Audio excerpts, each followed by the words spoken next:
ನಮಸ್ಕಾರ ಸ್ನೇಹಿತರೆ weekly current affairs ಏನ್ ಮಾಡ್ತಾ ಇದೀವಿ. ಸೆಪ್ಟೆಂಬರ್ನ 2ನೇ ವಾರದ ಪ್ರಮುಖ ಪ್ರಚಲಿತ ವಿದ್ಯಮಾನ ಡಿಸ್ಕಸ್ ಮಾಡೋಣ. ತುಂಬಾ ಚೆನ್ನಾಗಿದೆ. ಡೀಟೇಲ್ ಆಗಿ ಡಿಸ್ಕಸ್ ಮಾಡೋಣ. ಎನ್ವೈರನ್ಮೆಂಟ್ ರಿಲೇಟೆಡ್ ಆಗಿರ್ಬೋದು, ಎಕಾನಮಿ ರಿಲೇಟೆಡ್ ಆಗಿರ್ಬೋದು, ಸೈನ್ಸ್ ಬಗ್ಗೆ ಆಗಿರ್ಬೋದು, ಡೀಟೇಲ್ ಆಗಿ ತಿಳ್ಕೊಳ್ಳೋಣ. ಪ್ರೀವಿಯಸ್ ವೀಕ್ಲಿ ಕರೆಂಟ್ ಅಫೇರ್ಸ್ ಮಾಡಿರ್ತಕ್ಕಂಥ ಸಪ್ರೇಟ್ ಪ್ಲೇ ಲಿಸ್ಟ್ ಇದೆ, ಮಂತ್ಲಿ ಸಪ್ರೇಟ್ ಪ್ಲೇ ಲಿಸ್ಟ್ ತಾವು ನೋಡ್ಕೋಬಹುದು. ಲಿಂಕ್ ಇದೆ ವಿಡಿಯೋದ ಕೆಳಗೆ ಡಿಸ್ಕ್ರಿಪ್ಷನ್ ಬಾಕ್ಸ್ ಅಲ್ಲಿ ಕೊಟ್ಟಿರ್ತೀನಿ ಸ್ನೇಹಿತರೆ. ಹಾಗೆ ನಮ್ಮ ಟೆಲಿಗ್ರಾಮ್, ಇನ್ಸ್ಟಾಗ್ರಾಮ್ ಫಾಲೋ ಮಾಡಿಲ್ಲ ಮಾಡ್ಕೊಳ್ಳಿ. ಅದರ ಲಿಂಕ್ ಕೂಡ ಇದೆ ವಿಡಿಯೋದ ಕೆಳಗೆ ಡಿಸ್ಕ್ರಿಪ್ಷನ್ ಬಾಕ್ಸ್ ಅಲ್ಲಿ ಇದೆ. ಫೈನ್, ಬನ್ನಿ ನಾನು ಡೈರೆಕ್ಟ್ ಆಗಿ ಕ್ವಶನ್ಸ್ ಮುಖಾಂತರ ತಗೋತೀನಿ. ವೆರಿ ಇಂಪಾರ್ಟೆಂಟ್ ಇದು ನಮಗೆ. ಚೈಲ್ಡ್ ನ್ಯೂಟ್ರಿಷನ್ ರಿಪೋರ್ಟ್ ಅಂತಕ್ಕಂಥದ್ದು, ಮಕ್ಕಳ ಪೌಷ್ಟಿಕಾಂಶ ವರದಿ. ಇದನ್ನ ಯಾರು ಬಿಡುಗಡೆ ಮಾಡೋದು? ಸಿಂಪಲ್ ಕ್ವಶನ್ಸ್ ಬರೋದಾದ್ರೆ ಈ ತರ ಬರುತ್ತೆ. ಇದ್ರ ರಿಲೇಟೆಡ್ ಇನ್ನೂ ಡೀಟೇಲ್ ಆಗಿ ಏನೇನಿದೆ ಈ ರಿಪೋರ್ಟ್ ಅಲ್ಲಿ ಅದನ್ನು ಕೂಡ ತಿಳಿಸ್ತಾ ಹೋಗ್ತೀನಿ. ಸೊ ಇಲ್ಲಿ ಈ ರಿಪೋರ್ಟ್ ನ ಬಿಡುಗಡೆ ಮಾಡಿರೋದು ಯೂನಿಸೆಫ್. ಓಕೆ, ಯೂನಿಸೆಫ್ ಈ ರಿಪೋರ್ಟ್ ನ ಬಿಡುಗಡೆ ಮಾಡಿರ್ತಕ್ಕಂಥದ್ದು. So very important. ಏನಿದೆ ನೋಡ್ತಾ ಹೋಗೋಣ ಬನ್ನಿ. ಚೈಲ್ಡ್ ರಿಪೋರ್ಟ್ ಏನಿದೆ, ನ್ಯೂಟ್ರಿಷನ್ ರಿಪೋರ್ಟ್, ಪೌಷ್ಟಿಕಾಂಶದ ರಿಪೋರ್ಟ್ ಸ್ನೇಹಿತರೆ.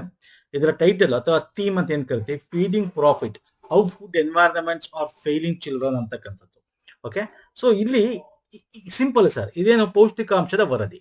ಚೈಲ್ಡ್ ನೀವು ಮಕ್ಕಳದು ಅಂತಂದ್ರೆ ಮಕ್ಕಳ ಒಂದು ಪೌಷ್ಟಿಕಾಂಶ ಹೆಂಗಿದೆ ಅದನ್ನ ಹೆಂಗಿರ್ತೀವಿ, ಅವರ ವೆಯ್ಟ್ ಮೇಲೆ ಅಲ್ಲ ಸರ್. ಓವರ್ ವೆಯ್ಟ್, ಸ್ಟಂಡಿಂಗ, ವಾಸ್ಟಿಂಗ ನಾವು ಕರಿತಿಲ್ಲ. ಅಂದ್ರೆ ಅತ್ಯಂತ ಜಾಸ್ತಿ ಬೆಳವಣಿಗೆ ಆಗಿದೆಯಾ, ಅಂದ್ರೆ ಬೊಜ್ಜು ಜಾಸ್ತಿ ಇದೆಯಾ, ಕಡಿಮೆ ತೂಕ ಇದೆಯಾ, ಅಧಿಕ ತೂಕ ಇದೆಯಾ, ಈ ತರ. ಇದು 5ರಿಂದ 19 ವರ್ಷದ ಮಕ್ಕಳ ನಡುವಿನಲ್ಲಿ ಅಳಿತಕ್ಕಂಥ ಒಂದು ಸಮೀಕ್ಷೆ ಇದು.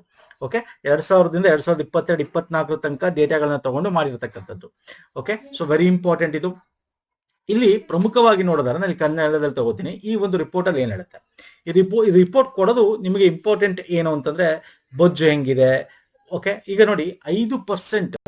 ಓಕೆ, 5 ವರ್ಷಕ್ಕಿಂತ ಕಡಿಮೆ ವಯಸ್ಸಿನ ಮಕ್ಕಳು ಮತ್ತು 20%, 5ರಿಂದ 19 ವರ್ಷ ವಯಸ್ಸಿನ ಮಕ್ಕಳು ಹದಿಹರೆಯದವರು ಈಗ ಅಧಿಕ ತೂಕದಿಂದ ಬಳಲ್ತಿದ್ದಾರೆ. ಅಂದ್ರೆ ದಟ್ ಈಸ್ ಒಬೆಸಿಟಿ ಅಂತ ಏನ್ ಕರಿತೀವಿ, ಓವರ್ ವೆಯ್ಟ್ ಅಂತ ಏನ್ ಕರಿತೀವಿ, ಅದರಿಂದ ಇದಾಗ್ತಾ ಇದ್ರೆ ಈ ಸಂಖ್ಯೆ 2000 ಇಸ್ವಿಯಿಂದ ದ್ವಿಗುಣ ಆಗಿದೆ.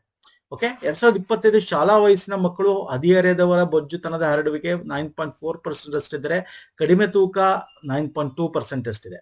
ಓಕೆ, ಅಂದ್ರೆ ನಾರ್ಮಲ್ ವೇಟ್ಗೆ ನಾವು ನಾರ್ಮಲ್ ಎಷ್ಟಿರ್ಬೇಕು as per body mass index ಅಂತ ಏನ್ ಕರಿತೀವಿ, BMI ಅಂತ ಏನ್ ಕರಿತೀವಿ, ಅದ್ರ ಬಗ್ಗೆನೂ ಕೂಡ ಮುಂದಿನ ಇದ್ರಲ್ಲಿ ನಾನು ಡಿಸ್ಕಸ್ ಮಾಡ್ತೀನಿ. ಓಕೆ, ಅದರ ಒಂದು ಇದ್ರ ಪ್ರಕಾರ ಇಷ್ಟಿದೆ. ಮತ್ತೆ ಪ್ರಾದೇಶಿಕ ಸಾಂದ್ರತೆ, ನಾವು ರೀಜನಲ್ ನೋಡೋದಾದ್ರೆ ಈ ವರ್ಲ್ಡ್ ಅಲ್ಲಿ ಎಲ್ಲಿ ಅತ್ಯಂತ ಹೆಚ್ಚು ಜನರು ಪೀಡಿತ ಮಕ್ಕಳು ನಾವು ನೋಡ್ತೀವಿ ಅಂತ ನೋಡಿದ್ರೆ ಪೂರ್ವ ಏಷ್ಯಾ ಮತ್ತು ಪೆಸಿಫಿಕ್, ಲ್ಯಾಟಿನ್ ಅಮೆರಿಕ ಮತ್ತೆ ಕೆರಿಬಿಯನ್ ಮತ್ತೆ ದಕ್ಷಿಣ ಏಷ್ಯಾಗಳಲ್ಲಿ. ನಮ್ಮ ಒಂದು ಭಾರತ ಬರೋದು ಸೌತ್ ಏಷ್ಯಾದಲ್ಲೇ ಬರ್ತಕ್ಕಂಥದ್ದು. ಪಾಕಿಸ್ತಾನ, ಭಾರತ ಅಲ್ವಾ, ಶ್ರೀಲಂಕಾ ಇವೆಲ್ಲ ಬರ್ತಕ್ಕಂಥ, ಬಾಂಗ್ಲಾ. Okay fine. ದಕ್ಷಿಣ ಏಷ್ಯಾದಲ್ಲಿ 2000 ಇಸ್ವಿಯಿಂದ ನೋಡೋದಾದ್ರೆ 5ರಿಂದ 19 ವರ್ಷ ವಯಸ್ಸಿನಲ್ಲಿ ಅಧಿಕ ತೂಕದ ಒಂದು ಜನಸಂಖ್ಯೆ ಏನ್ ಜಾಸ್ತಿ ಇದೆಯಲ್ಲ, ಅದು 5 ಪಟ್ಟು 2022 ವೇಳೆಗೆ 5 ಪಟ್ಟಾಗಿದೆ. 2000ದಲ್ಲಿ ಎಷ್ಟಿತ್ತು, ಈಗ 2020 5 ಪಟ್ಟು ಜಾಸ್ತಿ ಆಗಿದೆ. ಮತ್ತೆ ಈ ಸಮೀಕ್ಷೆ ಮಾಡ್ಬೇಕಾದ್ರೆ ಹಣ್ಣು ಹೆಂಗ್ ತಿಂದಿದ್ದಾರೆ, ತರಕಾರಿ, ಹಣ್ಣು, ಈ ತರ ಏನಾದ್ರು ಪೌಷ್ಟಿಕಾಂಶ ತಿಂದಿದ್ದಾರೆ ಅಂತ ನೋಡಿದ್ರೆ 6-23 ತಿಂಗಳ ವಯಸ್ಸಿನ ಮಕ್ಕಳಲ್ಲಿ 30%ಕ್ಕಿಂತ ಹೆಚ್ಚಿನರು ಹಿಂದಿನ ದಿನ, ಅಂದ್ರೆ ಅವರು ನೋಡ್ಬೇಕಾದ್ರೆ ಓಕೆ ಲಾಸ್ಟ್ 1 ಡೇಸ್ ಅಲ್ಲಿ ಏನ್ ತಿಂದಿದ್ದಾರೆ ಅಂತ ನೋಡಿದಾಗ ಯಾವುದೇ ಹಣ್ಣು ತರಕಾರಿ ಸೇವಿಸಿರಲ್ಲ. ಬಿಕಾಸ್ ಆಫ್ ಅವರ ಪ್ರೋಟೀನ್ ಏನ್ ಬೇಕಾದ್ ಸಿಗ್ತಿರಲ್ಲ. 40% ಮಕ್ಕಳು ಮೊಟ್ಟೆ ಮಾಂಸದ ಆಹಾರವನ್ನು ಸೇವಿಸಿಲ್ಲ. ಸೂಕ್ಷ್ಮ ಪೋಷಕಾಂಶಗಳು, ಮೈಕ್ರೋ ನ್ಯೂಟ್ರಿಯೆಂಟ್ಸ್ ಸಿಗ್ತಾ ಇಲ್ಲ. ಸೊ ಇವೆಲ್ಲ ಈ ಒಂದು ವರದಿ. ಸೊ ಇದರಲ್ಲಿ ಒಂದಷ್ಟು ಶಿಫಾರಸು ಕೂಡ ಮಾಡುತ್ತೆ ಈ ವರದಿ. ಏನಂದ್ರೆ ಸ್ತನ್ಯಪಾನ ವೆರಿ ಇಂಪಾರ್ಟೆಂಟ್. ಓಕೆ, ಸ್ತನ್ಯಪಾನ, ಹಾಲು ಕುಡಿಸ್ತಕ್ಕಂಥ ಎದೆ ಹಾಲು ವೆರಿ ಇಂಪಾರ್ಟೆಂಟ್. ಆಹಾರ ಪರಿಸರಗಳನ್ನು ಪರಿವರ್ತಿಸಬೇಕು ಅಂತಂದ್ರೆ ಪ್ಯಾಕೇಜ್ ಫುಡ್ಗಳಕ್ಕಿಂತ ಯಾವುದು ಈ ತರ ಬೇರೆ ಬೇರೆ ಇರುತ್ತೆ ಅದನ್ನ ಕಮ್ಮಿ ಮಾಡಬೇಕು. ಮತ್ತೆ ಅಕಸ್ಮಾತ್ ಇದ್ರು ಪ್ಯಾಕೇಜ್ ಫುಡ್ ಅದು ಪ್ಯಾಕ್ ಲೇಬಲಿಂಗ್, ತುಂಬಾ ಅದರಲ್ಲಿ ಲೇಬಲಿಂಗ್ ಅಲ್ಲೇ ಇರಲ್ಲ, ಸ್ಟಿಕ್ಕರ್ ಅನ್ಸೋದು ಈ ತರ ಎಲ್ಲ ಆಗುತ್ತೆ, ಆ ತರದ್ ಇರಬಾರ್ದು. ಸೊ ಇವೆಲ್ಲ ಕೂಡ ಕಡ್ಡಾಯ ಮಾಡಬೇಕು. ಅದರಿಂದ ಆಹಾರದ ಒಂದು ಕ್ವಾಲಿಟಿನ ಮೇಂಟೈನ್ ಮಾಡಬಹುದು. ಪೌಷ್ಟಿಕ ಆಹಾರವನ್ನು ಉತ್ತೇಜಿಸಬೇಕು. ಓಕೆ, ಅಂದ್ರೆ ಈ ಪೌಷ್ಟಿಕಾಂಶ ಉತ್ತೇಜಿಸಬೇಕು ಅಂದ್ರೆ ಬಡವರು ಏನ್ ಮಾಡ್ತಾರೆ, ಅವ್ರಿಗೆ ಸಬ್ಸಿಡಿ ಕೊಡಬೇಕು. ಬೇರೆ ಬೇರೆ ರೀತಿಯಾಗಿ ಅವ್ರಿಗೆ ಪೌಷ್ಟಿಕಾಂಶಗಳನ್ನ ಬೇರೆ ಬೇರೆ ರೀತಿಯಿಂದ ಅವ್ರಿಗೆ ಲಭ್ಯವಾಗುವಂತೆ ಮಾಡಬೇಕು. ಕೈಗೆಟುಕುವ ದರದಲ್ಲಿ ಸಿಗುವಂತೆ ಮಾಡಬೇಕು. ಮತ್ತೆ ಕಡಿಮೆ ಆದಾಯ ಕುಟುಂಬಗಳಿಗೆ ಪೌಷ್ಟಿಕ ಆಹಾರ ಪ್ರವೇಶಿಸಲು ಹೆಚ್ಚಿನ ಸಾಮಾಜಿಕ ರಕ್ಷಣೆ ಬಲಪಡಿಸಬೇಕು. ಸಾಮಾಜಿಕ ಸೋಷಿಯಲ್ ಅಂದ್ರೆ ಈಗ ಫಾರ್ ಎಕ್ಸಾಂಪಲ್ ನಾವು ಏನೋ ಪಬ್ಲಿಕ್ ಡಿಸ್ಟ್ರಿಬ್ಯೂಷನ್ ಸಿಸ್ಟಮ್ ಅಂತ ಕರಿತೀವಲ್ಲ, ಈ ಒಂದು ಡಿಪೋಗಳ ಮುಖಾಂತರ ಏನ್ ಅಕ್ಕಿ ಮತ್ತೆ ಅಲ್ಲಿ ಪೌಷ್ಟಿಕಾಂಶದ ರಿಲೇಟೆಡ್ ನಾವು ವಿತರಿಸಬೇಕು. ಇವೆಲ್ಲ ಕೂಡ ಶಿಫಾರಸು ಮಾಡುತ್ತೆ ಸ್ನೇಹಿತರೆ. ಸೊ ವೆರಿ ಇಂಪಾರ್ಟೆಂಟ್ ಇದು, ನೋಡ್ಕೊಳ್ಳಿ ಎಕ್ಸಾಮ್ಸ್ಗೆ. ಓಕೆ, ನೆಕ್ಸ್ಟ್ ಬರ್ತೇನೆ. ಸ್ವಚ್ಛ ವಾಯು ಸರ್ವೇಕ್ಷಣಾ 2025 ವರದಿ ನೋಡಿ. ಸ್ವಚ್ಛ ಕ್ಲೀನ್ ಸಿಟಿ ಇದು ಕ್ಲೀನ್ ಯಾವ್ದ್ರ ಬಗ್ಗೆ ಅಂದ್ರೆ ಗಾಳಿ ಕ್ಲೀನ್ ಬಗ್ಗೆ. ಇದರಲ್ಲಿ ನಮ್ಮ ಒಂದು ಇಂಡೋರ್ ಕೂಡ ಬರುತ್ತೆ ನೋಡಿ ಇದ್ರ ಬಗ್ಗೆ ಆಪ್ಷನ್ಸ್ ಓದೋಣ, ಆಮೇಲೆ ಇದರಲ್ಲಿ ಏನೇನು ರಿಪೋರ್ಟ್ ಅಲ್ಲಿ ಏನಿದೆ ಡಿಸ್ಕಸ್ ಮಾಡೋಣ. ಸ್ವಚ್ಛ ಸರ್ವೇಕ್ಷಣ್ ವಾಯು ಸರ್ವೇಕ್ಷಣ್ ಅನ್ನು ಪರಿಸರ, ಅರಣ್ಯ ಮತ್ತು ಹವಾಮಾನ ಬದಲಾವಣೆ ಸಚಿವಾಲಯ, okay, ministry of environment, forest and climate change, ರಾಷ್ಟ್ರೀಯ ಶುದ್ಧ ಗಾಳಿ ಕಾರ್ಯಕ್ರಮ, ನ್ಯಾಷನಲ್ ಕ್ಲೀನ್ ಏರ್ ಪ್ರೋಗ್ರಾಮ್ ಅಂತ ಕರಿತೀವಿ, NCAP ಅಂತ ಕರಿತೀವಿ.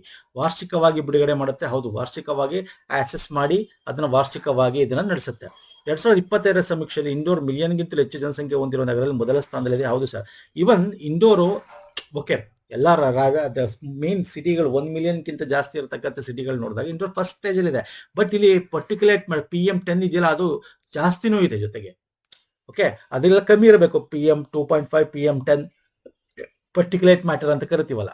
ಓಕೆ, 2024-25 ಮುಂಬೈ PM10 ಮಟ್ಟದಲ್ಲಿ 44% ಅತ್ಯಧಿಕ ಕುಸಿತವನ್ನು ದಾಖಲಿಸಿದೆ. ಹೌದು, ಮುಂಬೈಲಿ ಕಮ್ಮಿ ಆಗಿದೆ ಅನ್ನೋದ್ರ ಬಗ್ಗೆ ಮಾತಾಡ್ತಾ ಇದೆ. ಯಾವ ಆಪ್ಷನ್ಸ್ ಕರೆಕ್ಟ್ ಇಲ್ಲಿ? 3 ಆಪ್ಷನ್ಸ್ ಕೂಡ ಕರೆಕ್ಟ್. ಸ್ವಚ್ಛ ವಾಯು ಸರ್ವೇಕ್ಷಣ್ ಇದನ್ನ ನಾವು ministry of environment, forest, climate change, NCPA ಆ ಒಂದು ಅಡಿಯಲ್ಲಿ ಬಿಡುಗಡೆ ಮಾಡ್ತಾರೆ ಪ್ರತಿ ವರ್ಷ ಆಕ್ಸೆಸ್ ಮಾಡಿ. Indore, yes, it is list in million populations, top list ಅಲ್ಲಿ ಬರುತ್ತೆ. ಅಂಡ್ ಮುಂಬೈ ಇಲ್ಲಿ ಫಸ್ಟ್ ನೋಡೋದಾದ್ರೆ ಇಂಡೋರ್, ಸೆಕೆಂಡ್ ಯಾವುದು? ಜಬಲ್ಪುರ್, ಅಲ್ಲೇ ಇದೆ ಜಬಲ್ಪುರ್. ಆಗ್ರಾ, ಸೂರತ್ ನಂತರ ಸ್ಥಾನ 4ನೇದು ಮುಂಬೈ ಬರುತ್ತೆ, 5 ಕಾನ್ಪುರ್. ಹಾಗಾದ್ರೆ ಕರ್ನಾಟಕದಲ್ಲಿ ಇದೆ ಸರ್ 6 ಭೋಪಾಲ್, 7 ಅಹಮದಾಬಾದ್. ಇಲ್ಲಿ ನೋಡಿ ಕರ್ನಾಟಕ ಬಂದು ನೋಡಿ ಮುಂಬೈ, ಹೈದರಾಬಾದ್ 22ನೇ, ನೆವಿ ಮುಂಬೈ 4, ಕಂಪ್ಲೀಟ್ ಮುಂಬೈ ಅಂತ ತಗೊಂಡಾಗ 25, ಜೈಪುರ್ 26, ದೆಹಲಿ 32, ಬೆಂಗಳೂರು 36ನೇ ಸ್ಥಾನ, ಕೋಲ್ಕತ್ತಾ 38. ಅಷ್ಟು ಪೊಲ್ಯೂಷನ್ಸ್ ಇದೆ ಅಂತ ನಾವು ನೋಡ್ತಾ ಹೋದ್ರೆ ಕಮ್ಮಿ ಆಗ್ತಾ ಹೋಗುತ್ತೆ. ಓಕೆ, ಸೊ ಚೆನ್ನೈ 41ನೇ ಸ್ಥಾನಕ್ಕೆ ಬಂದಿರತಕ್ಕಂಥದ್ದು. ಸೊ ಈ ರಿಪೋರ್ಟ್ ಏನಿದು, ವಾಟ್ ಇಸ್ ದಿಸ್ ರಿಪೋರ್ಟ್, ಹೆಂಗೆ ಇದನ್ನ ಮಾಡ್ತಾರೆ, ಯಾವ ಬೇಸಿಸ್ ಮೇಲೆ ಅಳಿತಾರೆ ಅನ್ನೋದು ಕೂಡ ಇಂಪಾರ್ಟೆಂಟ್ ಆಗುತ್ತೆ.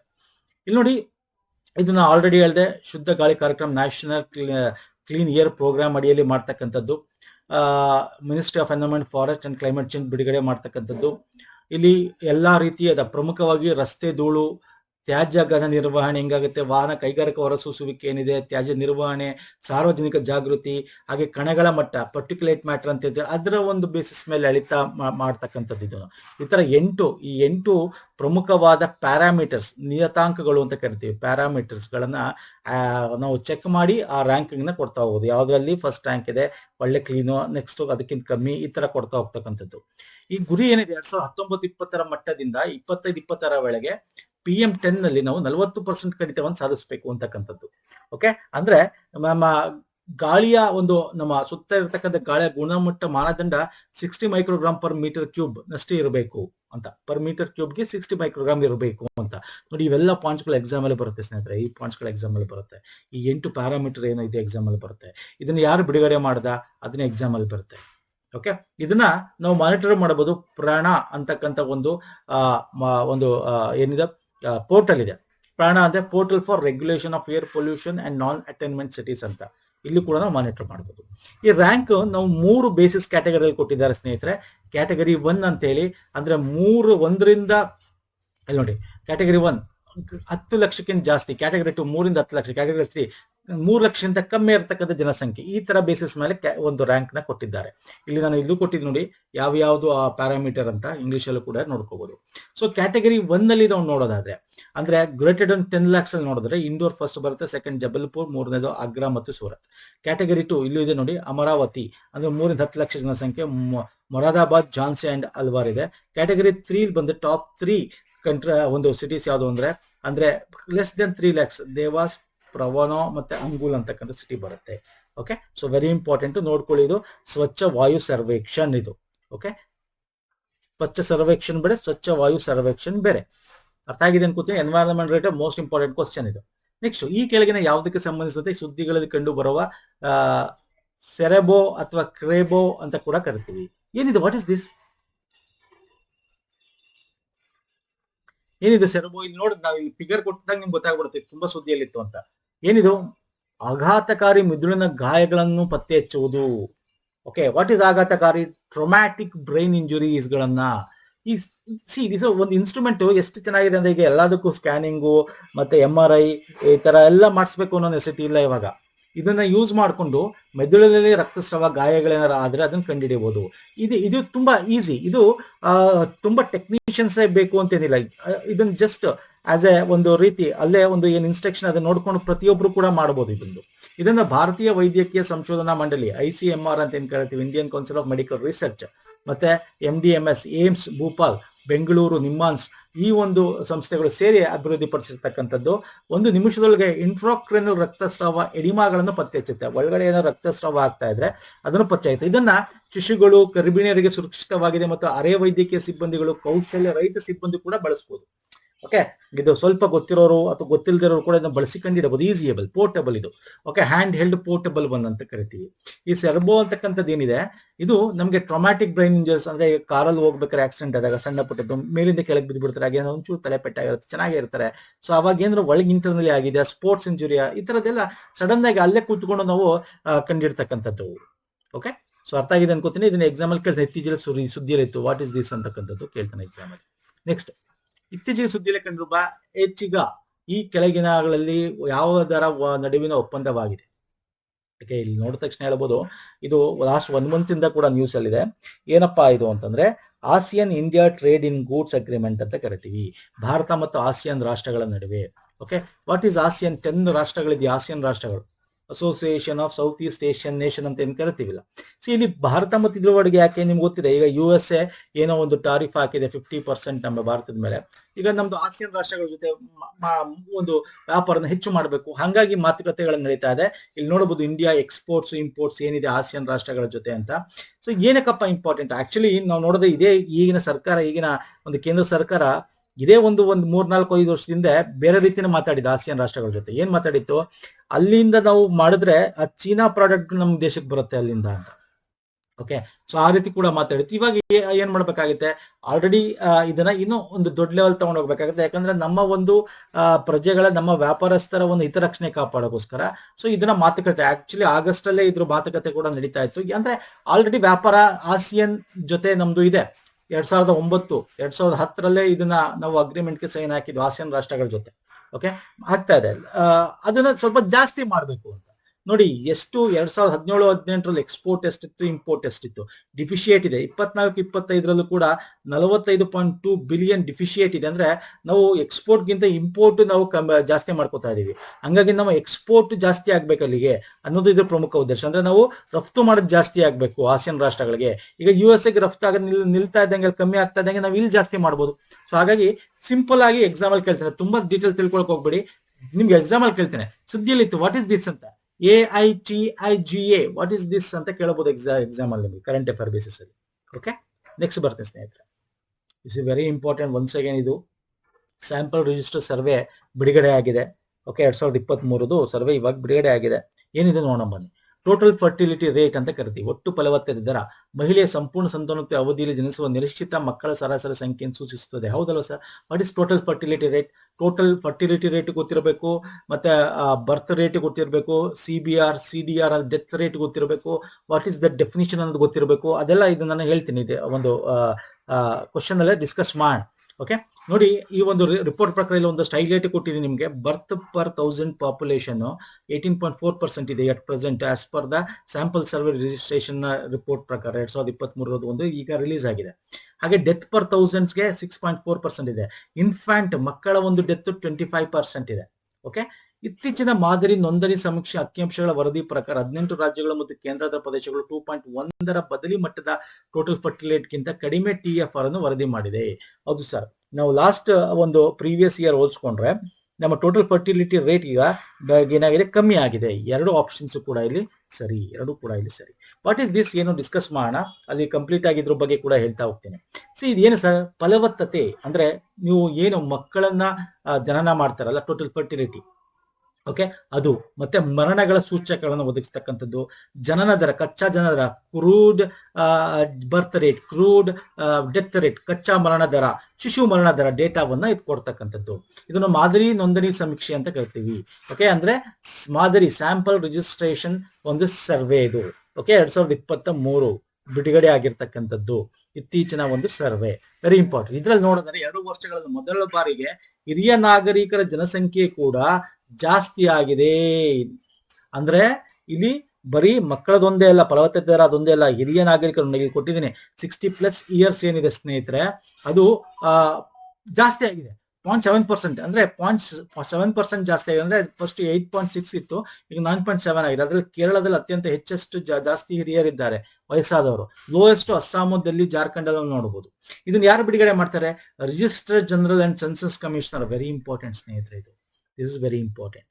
ಈ ಟೋಟಲ್ ಫರ್ಟಿಲಿಟಿ ರೇಟ್ ಅಂತಕ್ಕಂಥದ್ದು ಏನಿದೆ, ಈ ಫಲವತ್ತತೆ ದರ ಅಥವಾ ಮರಣ ದರ, ಇವೆಲ್ಲ ನಾವೇನು ಈಗ ಹುಟ್ಟು ಜನನ ದರ ಇವೆಲ್ಲ ಇದೆಯಲ್ಲ, ಈ ಒಂದು ಯಾವ್ದು ಬೇಸಿಸ್ ಮೇಲೆ ಹೇಳ್ತಾರೆ ಅಂದ್ರೆ, ಯಾರು ಮಕ್ಕಳನ್ನ ಹಡಿತಾರೆ ಅಲ್ವಾ, ಯಾವ ಒಂದು ಏಜ್ ನ ಗ್ರೂಪ್ ತಗೋತಾರೆ ಅಂದ್ರೆ 15-49 ಇಯರ್ಸ್ ಏಜ್ ನಲ್ಲಿ ಆಗ್ತಕ್ಕಂಥದ್ನ ಇಟ್ಕೊಂಡು ಸರ್ವೆ ಮಾಡಿ ಇದನ್ನ ಕೊಟ್ಟಿರ್ತಕ್ಕಂಥದ್ದು. ಏನಿದೆ ಫಸ್ಟ್ ನೋಡ್ತಾ ಹೋಗೋಣ ಬನ್ನಿ. ಫಸ್ಟ್ ಗ್ರೂಡ್ ಬರ್ತ್ ರೇಟ್ ಡೆಫಿನಿಷನ್ಸ್ ಕೇಳ್ತಾನೆ.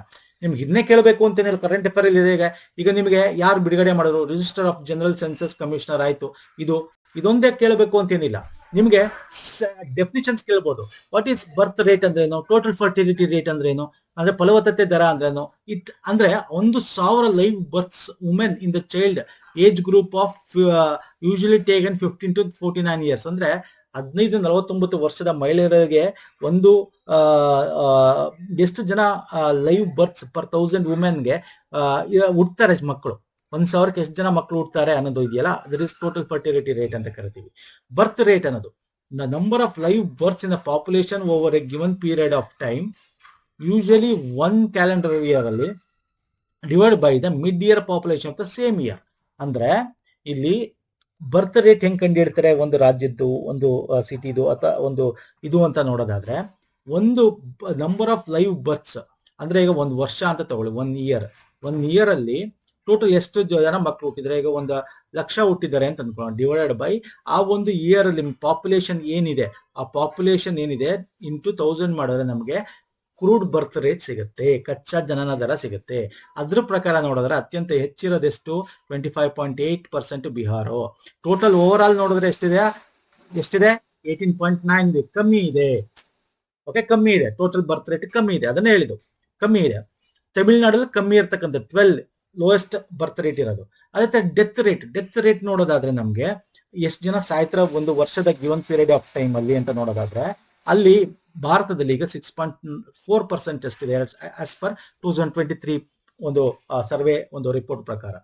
ಓಕೆ, ಇದು ಕೂಡ 0.4 ಡಿಕ್ಲೈನ್ ಆಗಿದೆ ಪ್ರೀವಿಯಸ್ ಇಯರ್ಗೆ ನೋಡಿದ್ರೆ. ಇನ್ಫ್ಯಾಂಟ್ ಮಾರ್ಟಾಲಿಟಿ ರೇಟ್ ಅಂದ್ರೇನು, 1 ಇಯರ್ ಒಳಗೆ ಎಷ್ಟು ಜನ ಮಕ್ಕಳು ಡೆತ್ ಆಗ್ತಾರೆ 1000 ಹುಟ್ಟಿರೋ ಮಕ್ಕಳಲ್ಲಿ, ಅದನ್ನ ಮಾರ್ಟಾಲಿಟಿ ರೇಟ್ ಅಂತ ಕರಿತೀವಿ.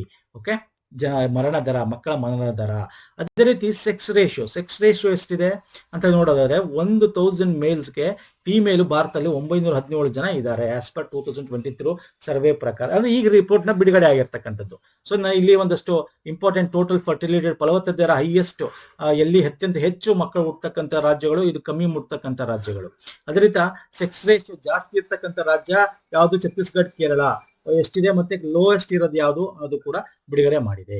ಓಕೆ, ಒಂದಷ್ಟು ಇಂಪಾರ್ಟೆಂಟ್ ಆಗಿರ್ತಕ್ಕಂಥದ್ದು ನಿಮ್ಗೆ ಡೆಫಿನಿಷನ್ಸ್ ನ ಕೇಳ್ತಾನೆ, ನೋಡ್ಕೊಳ್ಳಿ ಸ್ನೇಹಿತರೆ. ಫೈನ್, ನೆಕ್ಸ್ಟ್ ಬರ್ತೀನಿ. ಜಪಾದ್ ವ್ಯಾಯಾಮವು ಈ ಕೆಳಗಿನ ಯಾವ ದೇಶದ ನಡುವಿನ ಜಂಟಿ ಮಿಲಿಟರಿ ವ್ಯಾಯಾಮವಾಗಿದೆ? ಎಕ್ಸಸೈಸ್ ಜಪಾದ್ ಅಂತಕ್ಕಂಥದ್ದು ಹೊಸ ಎಕ್ಸಸೈಸ್ ಅಲ್ವಾ, ಇದು ಕೇಳ್ತಾನೆ ಎಕ್ಸಾಮ್ ಅಲ್ಲಿ. ಭಾರತ ಮತ್ತು ರಷ್ಯಾದ ನಡುವೆ. ಓಕೆ, ಭಾರತ USA ನಡುವೆ ಯಾವ್ದಿದೆ, ಥೈಲ್ಯಾಂಡ್ ನಡುವೆ ಯಾವ್ದೆ, ಮೊನ್ನೆ ಕೇಳಿದ. ಇಂಡಿಯಾ USA ನಡುವೆ ಯುದ್ಧಾಭ್ಯಾಸ ಮಾಡ್ತೀವಿ, ಇಂಡಿಯಾ ಥೈಲ್ಯಾಂಡ್ ಮೈತ್ರಿ ಇದೆ. ಹಾಗೆ ನಮಗೆ ಇಂಡಿಯಾ ಮತ್ತು ಉಜ್ಬೇಕಿಸ್ತಾನ್ ಬೆಸ್ಟ್ ಲಿಂಕ್ ಅಂತಿದೆ. So this are all very important ಸ್ನೇಹಿತರೆ. ಈಗ ನಾವು ಎಕ್ಸಸೈಸ್ ಜಪಾದ್ ಅಂತಕ್ಕಂಥದ್ದು multilateral joint military exercise, India Russia ನಡುವೆ ಆಗ್ತಕ್ಕಂಥ ಮಲ್ಟಿಲ್ಯಾಟ್ರಲ್ ಜಾಯಿಂಟ್ ಮಿಲಿಟರಿ ಎಕ್ಸಸೈಸ್ ಇದು.